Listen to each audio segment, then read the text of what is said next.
Welcome to academia biology और मैं हूं आपके साथ सचिन अंतिल। तो भाई DSSB PGT बायोलॉजी का एग्ज़ाम जो कि आपका 23, 24 और 25 जुलाई 2025 को हो चुका है। तो उसकी आपकी क्या तो कट ऑफ रह सकती है और कब तक आपका ई डोजियर आएगा और बाकी प्रोसेस में आपका कितना टाइम लगेगा, सारी चीज़ें विद प्रूफ आपको बताई जाएंगी। तो वीडियो को शुरू से लेकर एंड तक ज़रूर।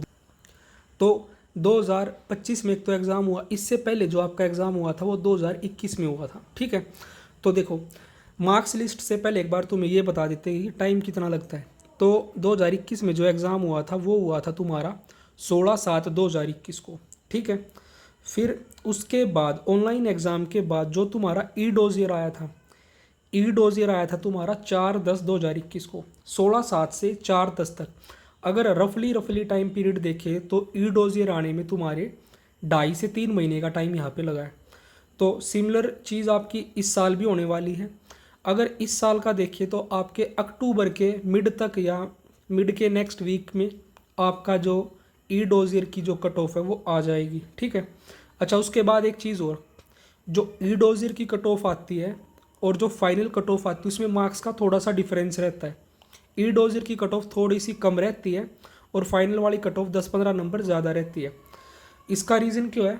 क्योंकि जो आपकी ई डोजियर की कट ऑफ आती है उसमें लगभग आपके 3 गुना कैंडिडेट यहाँ पे बुलाए जाते हैं। तो एक बार देखो, जो 2021 में PGT बायोलॉजी मेल का पेपर हुआ उसमें 7 सीटें थी।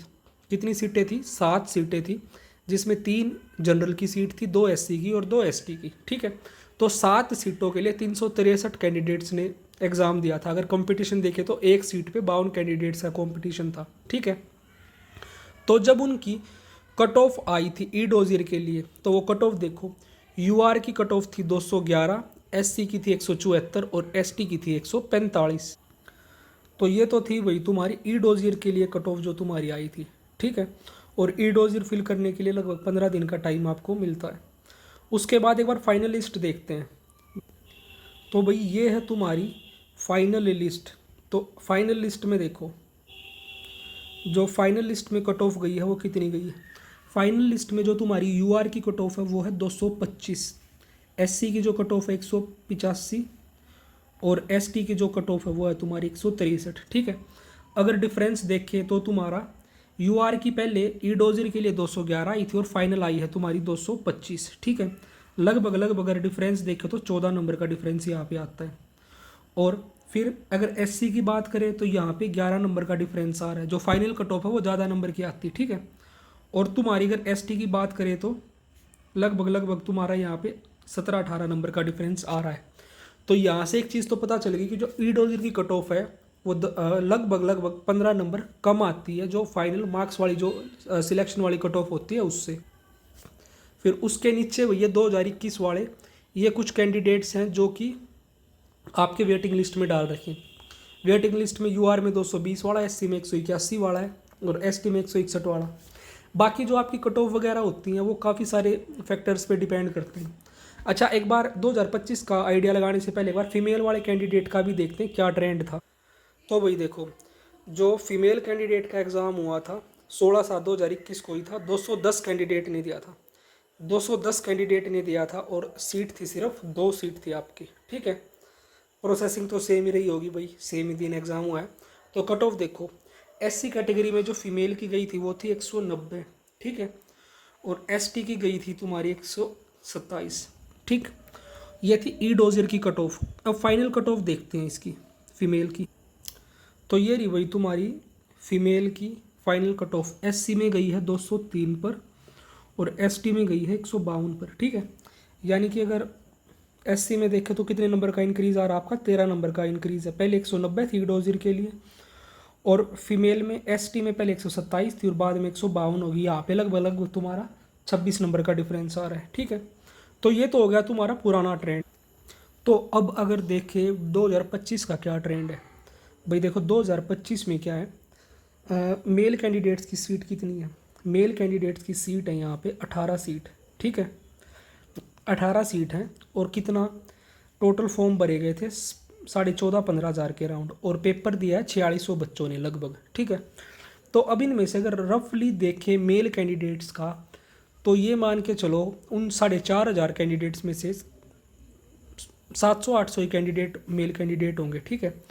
और अगर उनकी कट ऑफ का देखें तो अनरिजर्व कैटेगरी में यानी कि जनरल में कितनी कट ऑफ जा सकती है, तो भाई जनरल में मेल कैंडिडेट जो मतलब फाइनल वाली जो ई डोजर की नहीं कह रहा मैं, फाइनल जो तुम्हारी कट ऑफ है, चलो दोनों की आइडिया लगा लेते हैं क्या जा सकती है तुम्हारी, ई डोजर की भी और फाइनल की भी। ई डोजर की कट ऑफ तुम्हारी लगभग 213-14 तो ज़रूर रहेगी, ठीक है।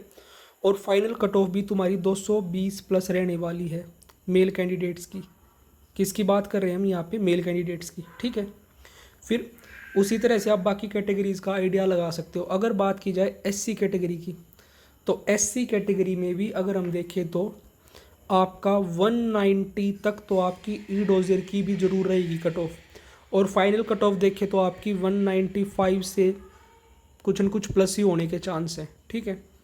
फिर अगर बात की जाए आपकी एसटी कैटेगरी की, तो एसटी कैटेगरी में भी अगर देखें तो 180 तक तो आपकी ई डोजर की कट ऑफ ज़रूर जाएगी मेल कैंडिडेट्स की, और फाइनल कट ऑफ आपकी 190 तक ज़रूर जाएगी, ठीक है। देखो अब तुम में से काफ़ी को लगेगा कि ये कट ऑफ बहुत ज़्यादा हाई है, भाई बहुत ज़्यादा हाई नहीं है। जैसे जैसे तुम ट्रेंड देखोगे ना, एक तो चीज़ ये है पेपर तो भले ही मुश्किल होता जा रहा है, ये चीज़ मानने की है, बट वैसे ही पढ़ने वाले जो स्टूडेंट होते हैं हर साल ज़्यादा अच्छे माइंड वाले कैंडिडेट्स आते हैं जो अच्छा स्कोर करते जा रहे हैं। तो अगर पिछले ट्रेंड्स को देखें तो ये मत मान के चलना कि पिछली वाली कट ऑफ से कम जाने वाली है, ऐसा बिल्कुल नहीं होगा। चाहे पेपर तुम्हारा 2021 वाला पेपर तो टोटली एनसीईआरटी बेस्ड था, भले ही पेपर 2021 का आसान था, बट कट ऑफ तुम्हारी इतनी ज़्यादा नहीं गिरेगी।